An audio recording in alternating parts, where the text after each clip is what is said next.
Hey traders, David Frost, my strategic forecast. You're here for another episode of Common Sense Market Analysis. Today is Monday, February 7, 2022. We're looking at a daily chart of the SPY or Spider, which is the proxy for the S&P 500. What do we have on the docket today? Actually, we have a lot of stuff on the docket. A, we have a lot to draw from for learning experiences. B, I want you to focus on 446, which is this horizontal line running across the screen. Look where the market was at the end of the day. Put this on a sticky note. We're going to come back to that later. Let's refocus on the daily chart. The first thing we do is pick out the stuff that's jumping off the page at us on the daily chart. So the first thing that jumps off the page at me is, are we still in the midst of one of these deals here that ultimately finishes above the high of the A leg? This is what we call an A up, B down, C leg up. It's a corrective pattern. Or the other thing, and remember, we're the umpire calling balls and strikes. We don't really care which one it is. We just care whether we're right or not. Is this what's going on? We've already made the high of the B leg. The first leg is A down, B leg up.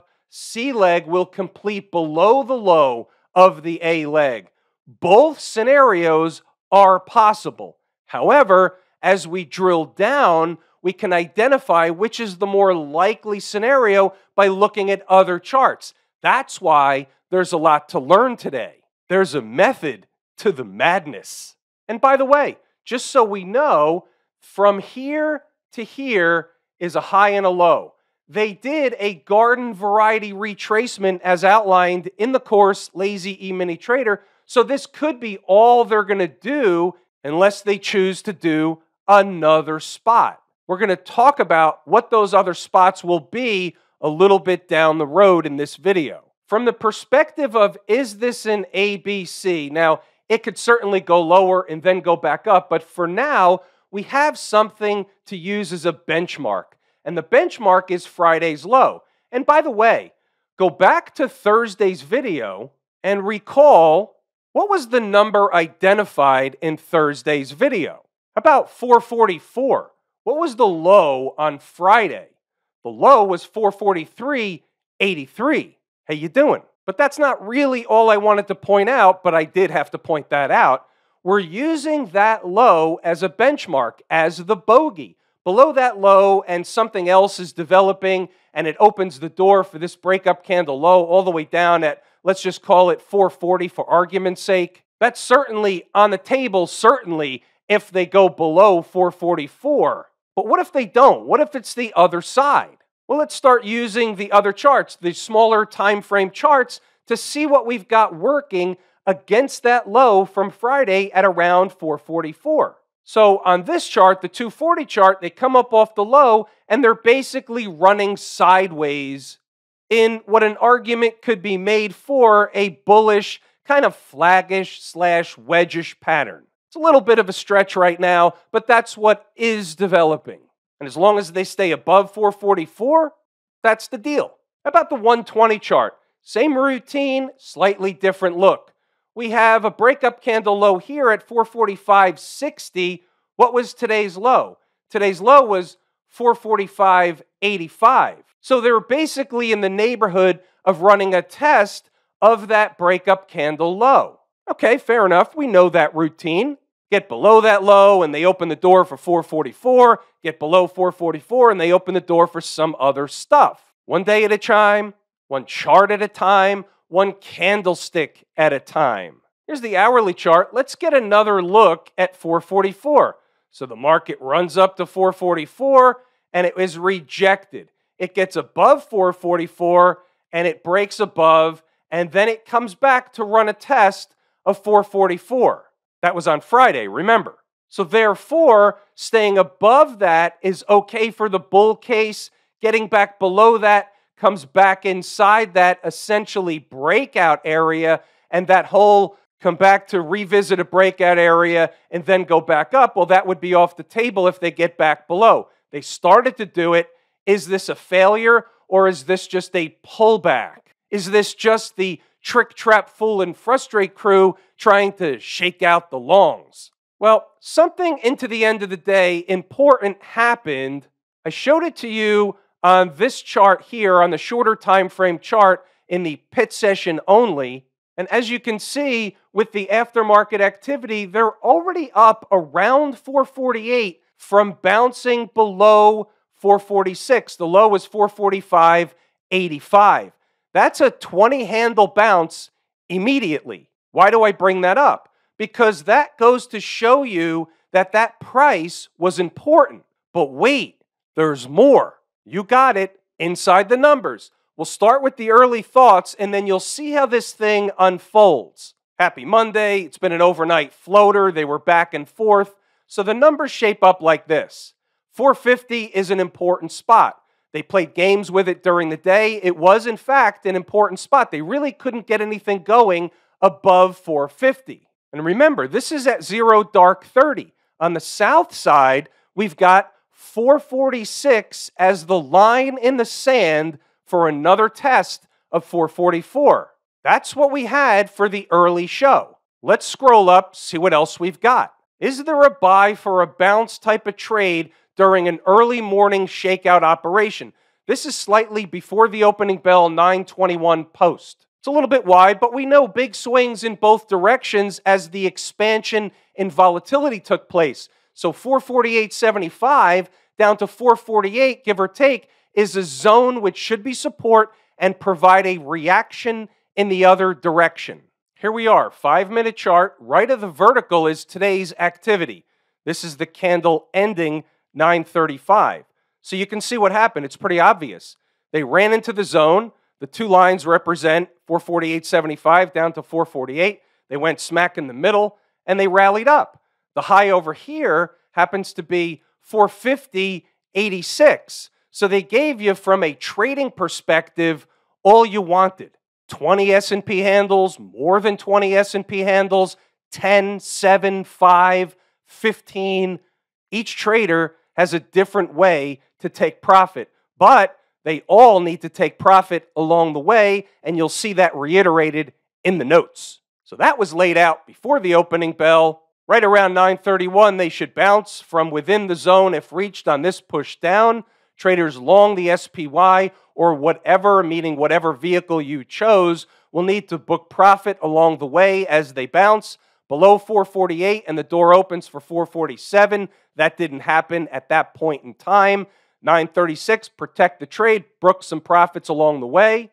449.60, 450, giving you resistance areas that are also AKA profit areas. By 9:40, 10 minutes into the trading day, it's now official. Nice trade camp. The rest is trader's choice. Just don't let it go negative on you. So that's the first one of the week in the books. We'll circle back to stocks on the move later. So now what I'm going to do is, obviously, since you saw that, I'm going to highlight a few things. I'm going to scroll up and let you pause the video, read the notes, go back to the chart to double check the work. Here, let's point this one out. Above 450.85 or so, and the door begins to crack open for higher stuff. 10:09 post. What's the high over here? This is at 10:35. The high is 450.86. We're talking about 450.85. So we're saying that's important. We're moving along. 11:30. They're floating around, but continue to make a bearish, flaggish kind of pattern that will send price lower if they can't get going in the northern direction. We're moving along. 11:41. As they come down, a spike of 446 would represent an area for a bounce back in the other direction. However, it's not wrong until they would get below 443.83. Just giving you the big picture. They weren't there yet, but they were kind of on their way at the time. The stop is a little wide for a lunchtime trade. However, those are the numbers. I don't make them up. I just report them. Still should get a bounce if reached on a straight shot. Moving along. 446 is also magnetic support and should be support for a bounce back in the other direction up north if tested sooner or later. A spike of 446 is still of interest for a long side trade. You get the point. They didn't come down at that time. I kept reiterating, still interested in buying. I was focused on that number from the time my ass hit the seat this morning. And we're moving along. And we'll take it into the end of the day, read the notes, go back to the chart, double check the work. One more time, this is the trade I wanted back in here. I was looking for that type of rip off that price. Sometimes they just don't do it in the manner in which this one was sponsored by Trick & Company. They just didn't want us to have it. Stocks on the move. Only had 4 on the board this morning. It was quiet. It was Monday morning, first day of the week. The only one that hit its price target was BABA. So we'll look at the chart on that. The other 3 are off the board. They're no trades. As you can see, BABA was getting a haircut at the open. 115.31 was the number, and they really didn't do anything. They gave you a little bit of the deal late in the day.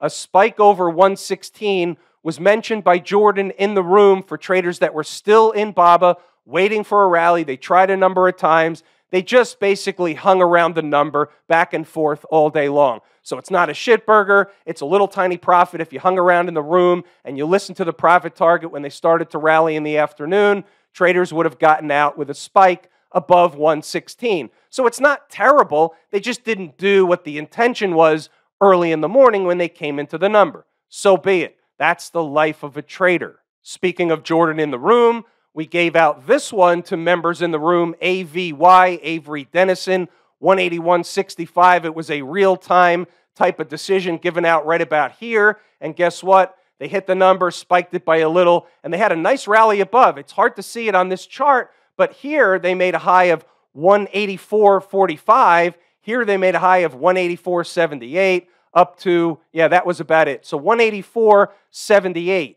Jordan took the trade in the room. He got first profit right out of the chute with the base hit and held for more. Got a few bucks out of it. It was a nice trade. That's one of the benefits of being in the room. You're learning, you're getting educated, you get extra trades, you get some babysitting through the trades if you need it, you get ideas. It's a really good environment. And the results show it.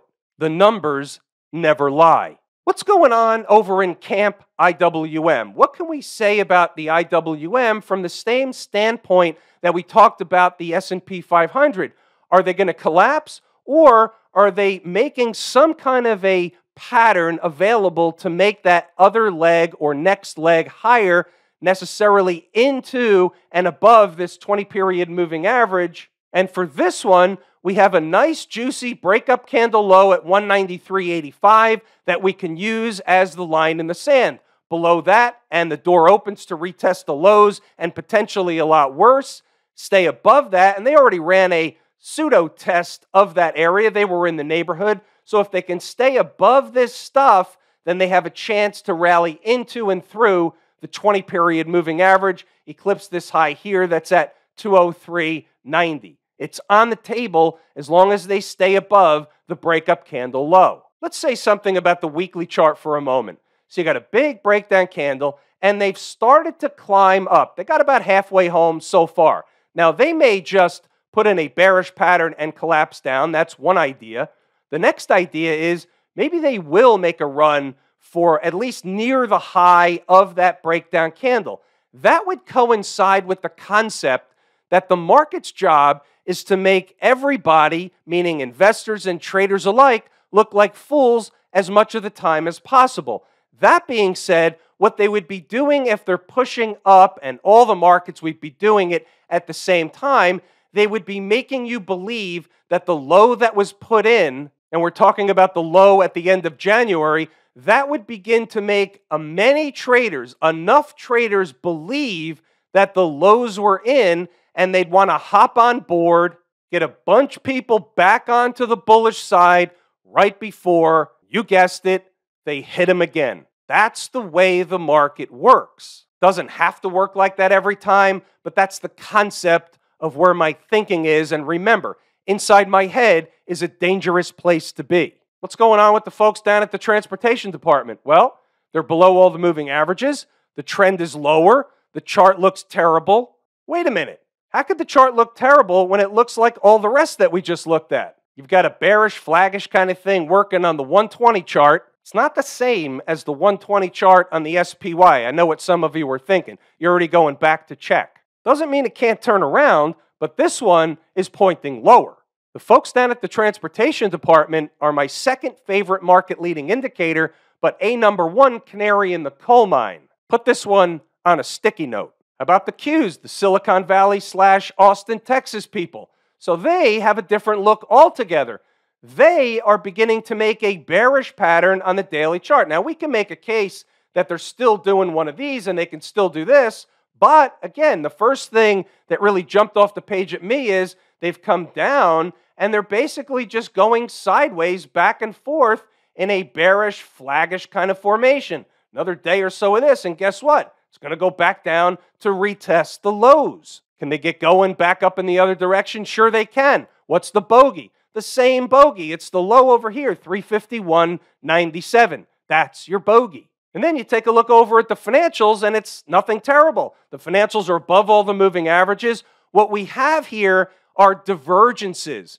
What happens with divergences is they will self-resolve.